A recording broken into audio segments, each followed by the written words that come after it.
We're filming? And how are we starting? Well, I was going to do like Should you exterior, I like that. That's great. like setting the scene.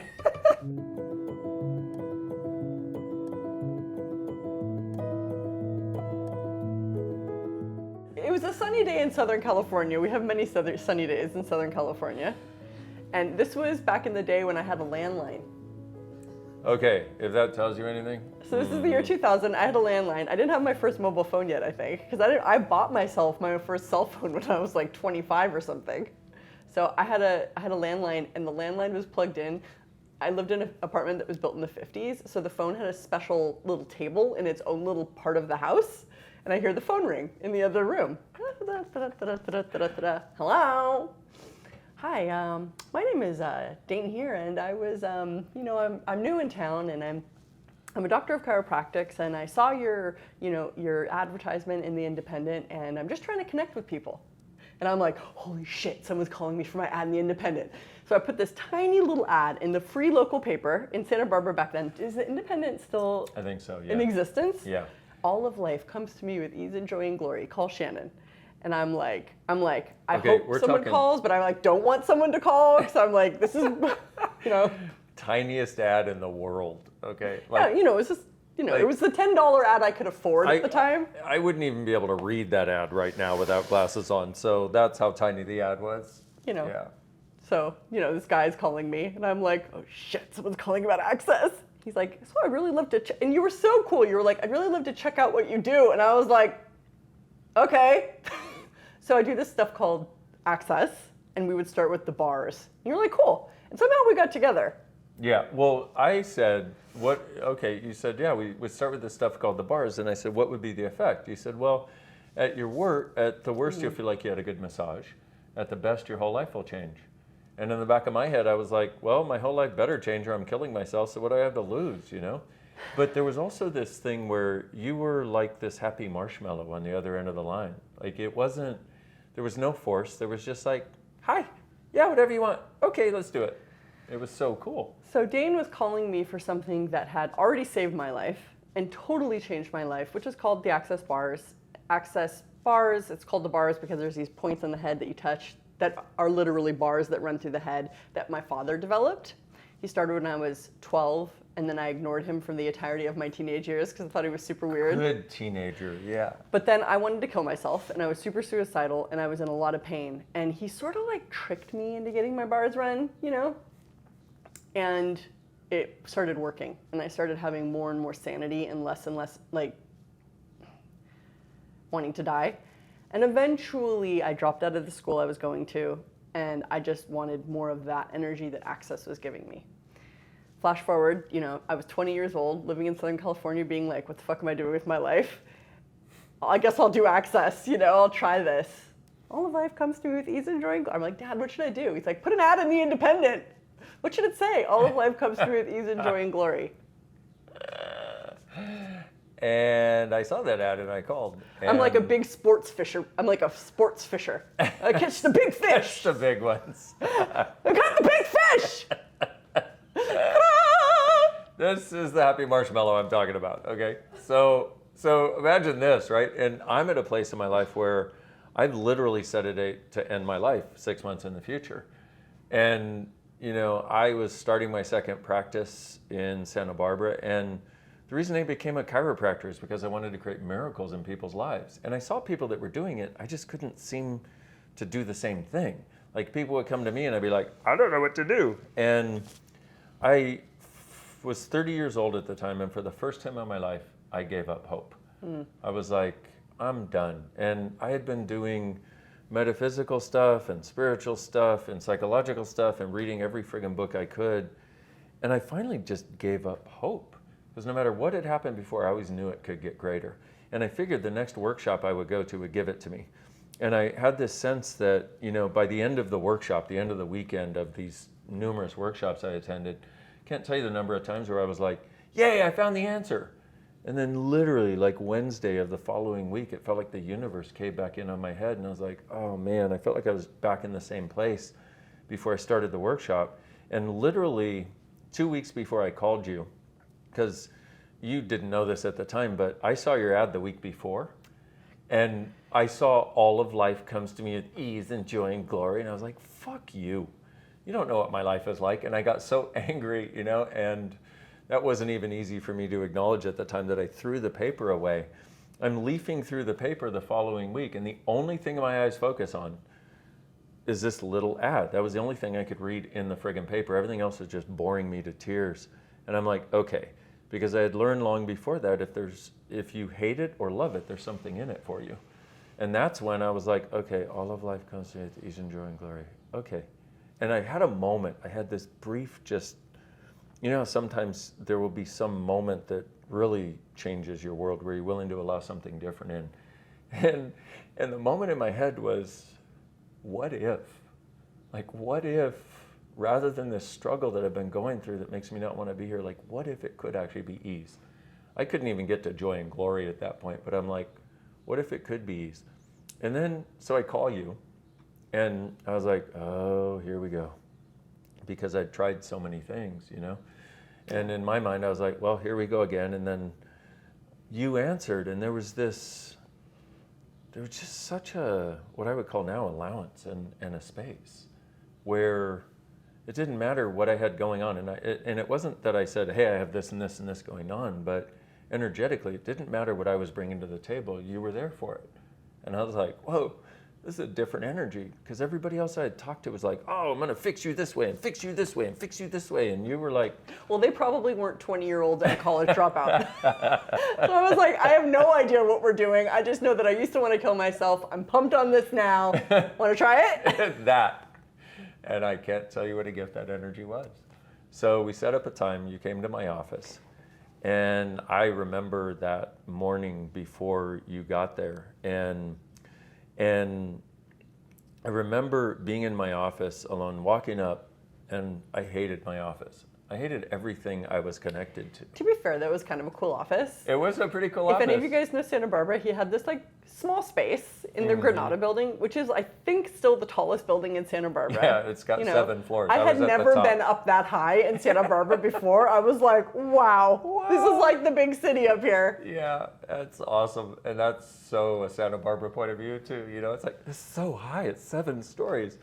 And, you know, and I looked around my office and I hated the tables. I hated the fact that it was so small. I hated the desk. It was just like, and I didn't know how to get out of that. And so here you come and, you know, hi, how you doing? Hi, you know, and you're like, hey, what do you want to get out of this? I'm like, whatever you got, man. I just want to try it, yeah. You know?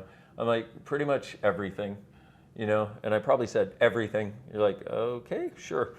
Let's see where we go. And that beauty of you just being with me, like, it was also this truly beautiful thing of you were just being with me.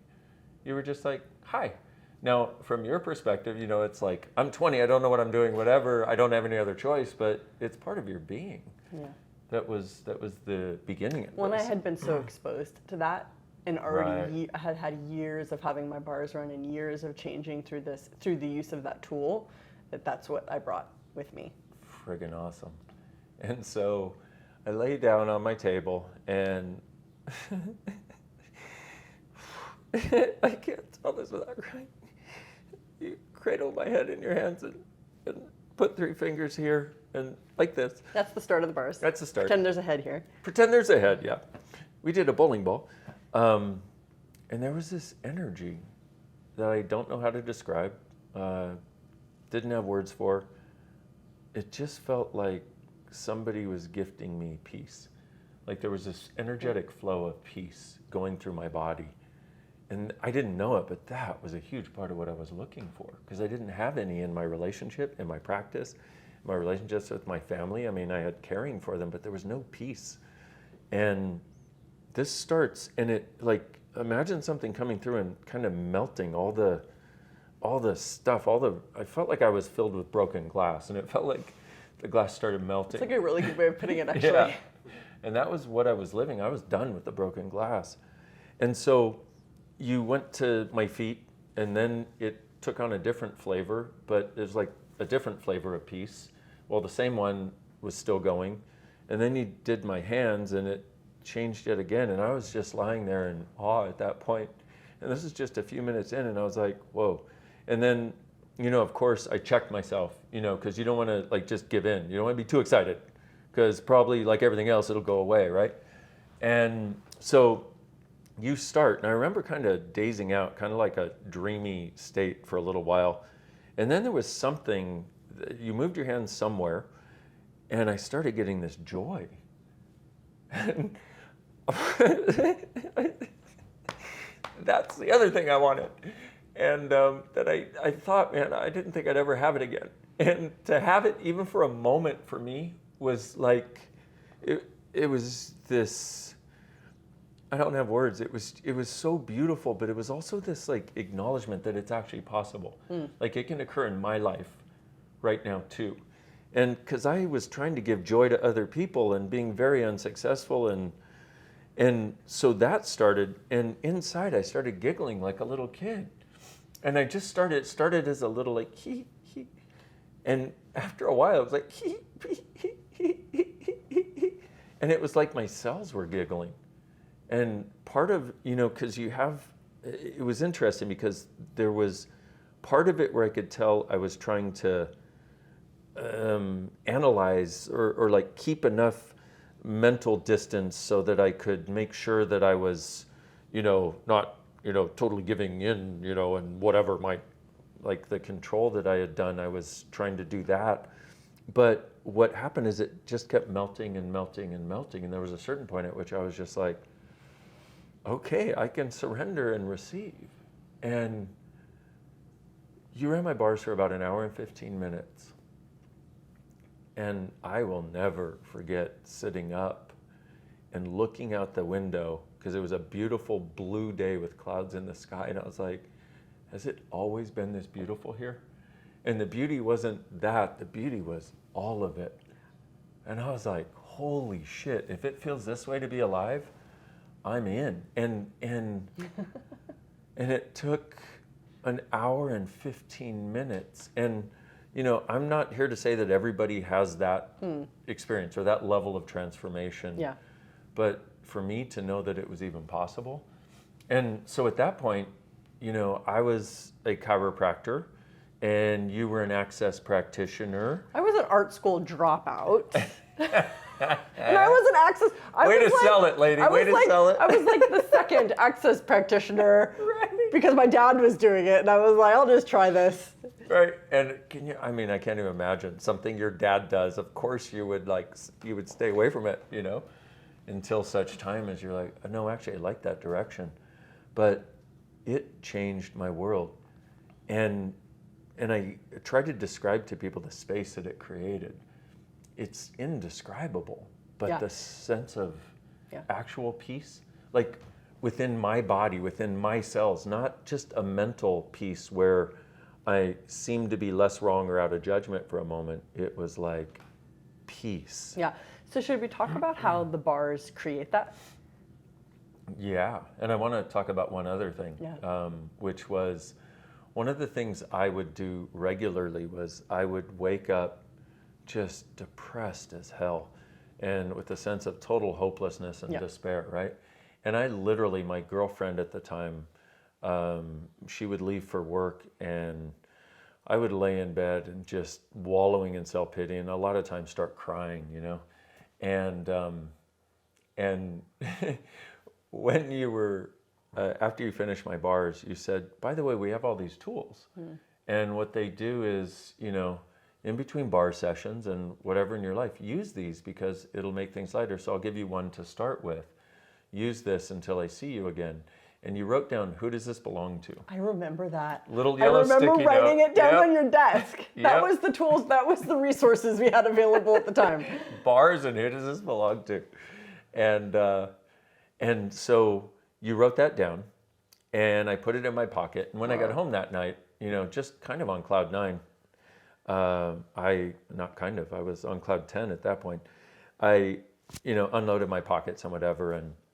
And so for the next 2 days, man, I was just like, wow, I was just in a space where everything seemed possible. And I created more in those 2 days than I had in the 2 years before that. And things were just, I could feel them going in the direction I always wanted them to. On the third day I woke up and there was that fucking depression and the anxiety and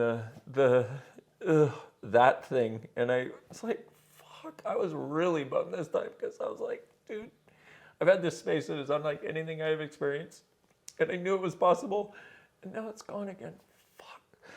And I'm wallowing in self-pity, crying like sob crying, like scream crying at this point.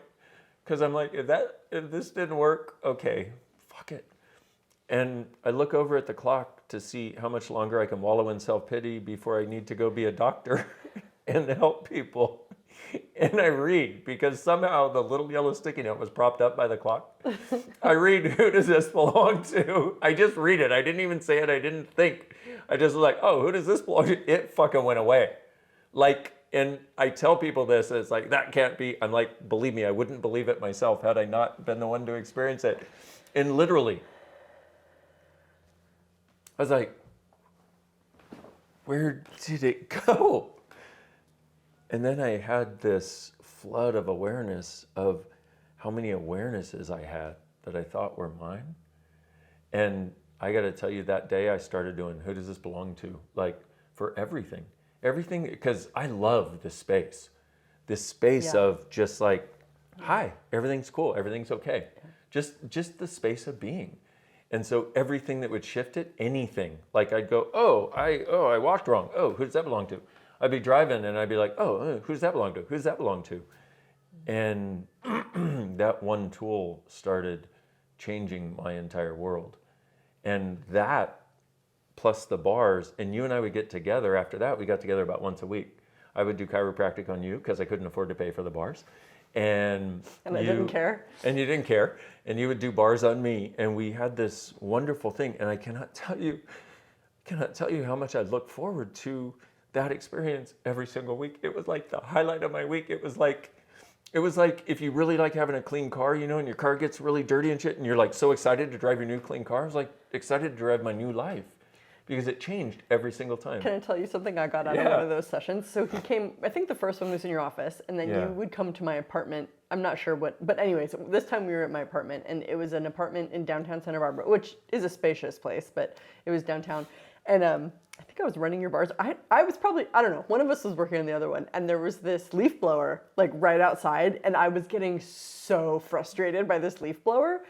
And there was something in your world where like the noise did not matter. It was not phasing your experience at all. And I actually learned that from you. Wow. Yeah, I learned how to not be phased by stuff. That's awesome. Like I literally still reference that to today, till today. Wow. Yeah. That is so cool. Yeah. And that's interesting because I have a vague recall of that. And what was going on for me was what is going on is so beautiful. How could I even? You weren't even, you totally just didn't let the annoyance even like be a thing. And I was like, oh, you can do that? Okay. Right? And I remember, I think it was our second session where you said, I said, so this who does this belong to thing is changing everything. What else you got? And you went, well, we also have this way of changing specific things. And we've been exploring that for a while. I'm like, what? You're like, well, it's POCFIT, which is the old form of this clearing statement that we have. And I'm like, okay, how would you run it? Like, what do you do? Like, let's do it, you know? And you started running this thing about what have you made so right, good, perfect, and correct about mom, mommy, mama, whatever, like these different versions of mom and dad. And you just did those two clearings. And it was like my whole world, my whole head just went, and I was like, whatever this is, can we please do more of this? And it became this awareness because I asked you how you use it, and you said, well, you can use it on specific things. We'll have to go into that later, but you can use it to change specific things, like specific things that are going on in the moment that who does this belong to doesn't handle. You can use this to actually change it because it goes back and changes, goes back to the point of creation of the limitation. Yeah, so that's the verbal processing that we have in Access that changes the energetics of how we create how our lives are showing up. And changes our point of view because You know, one of the things Yeah. we talk about is your point of view is what creates your reality. Yeah. Your point of view of something being difficult or point of view of how it has Yeah. to be is what creates it showing up that So way. these verbal clearings make it so that you actually can be aware of your point of view, and then not just alter it, but it's like change it, not just change it into something else, but not have a point of view. It's a pretty dynamic way of transforming reality. Truly, extremely dynamic, I would say. And I just love that you received it. Oh, Because I remember sitting there just being like, Man. ready to be rejected, right? Ready to be like, okay, thank you. That's that energy, because the energy with the clearing statement, the energy that you presented that with, that's the energy that I was aware of, like you said, waiting to be rejected. yeah, Oh my God, we do that so much in our lives. Oh my goodness. yeah. And here I am Wow. with these tools that really, frankly, were saving your life. But Literally. and I would love to have every person's life that I touch since you have been such a dynamic success story. You and me both.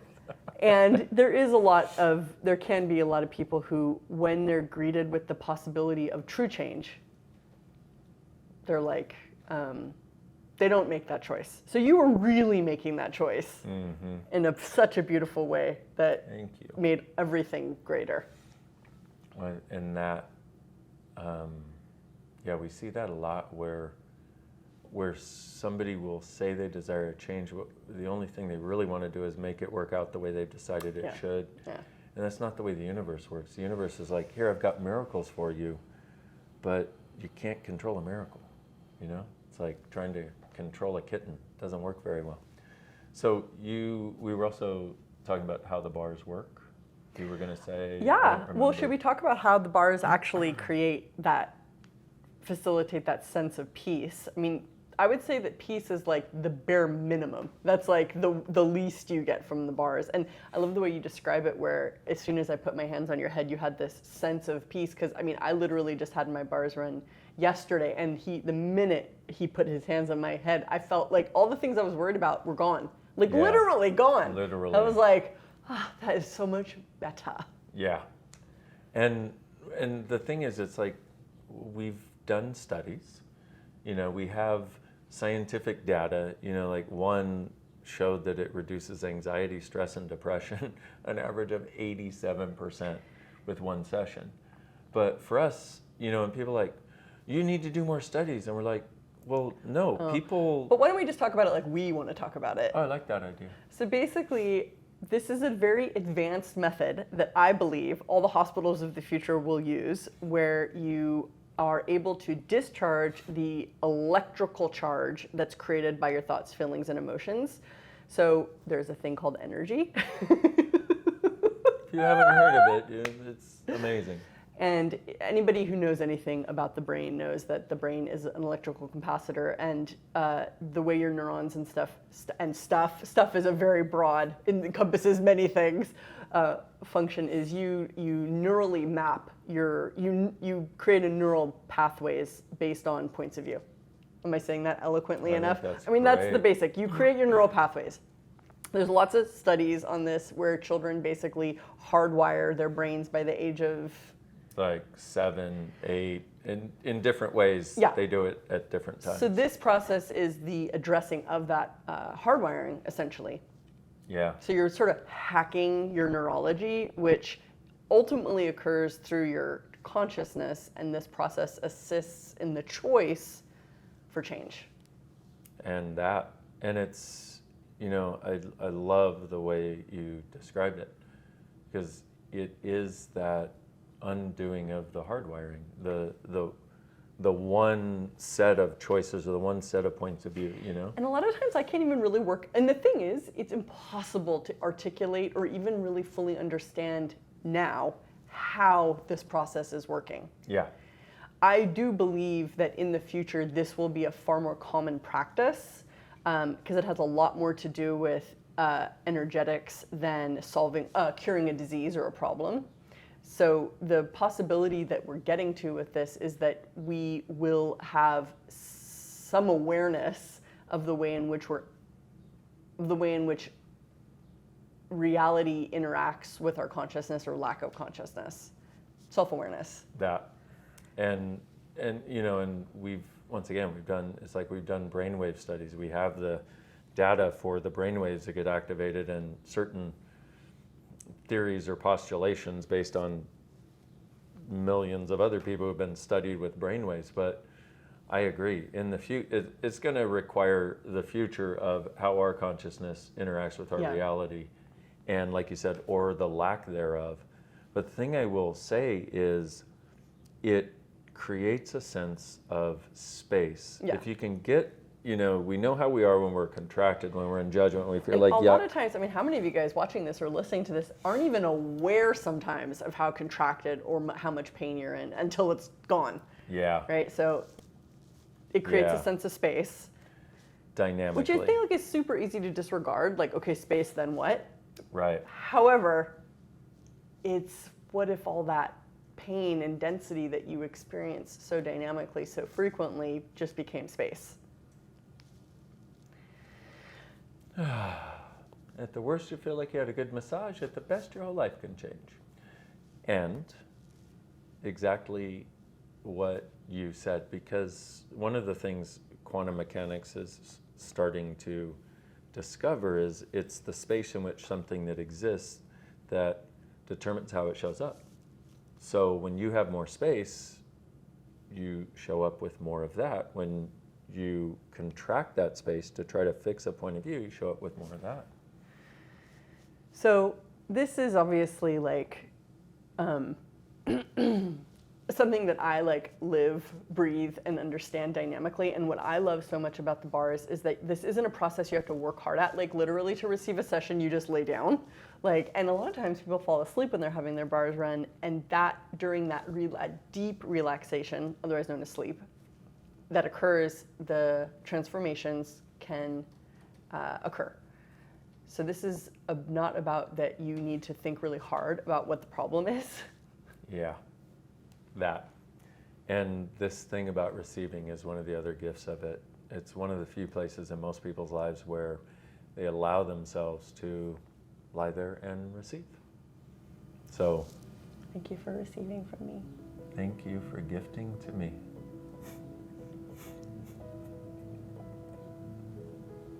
What do you say to somebody who quite literally, with their hands in their presence, saves your life?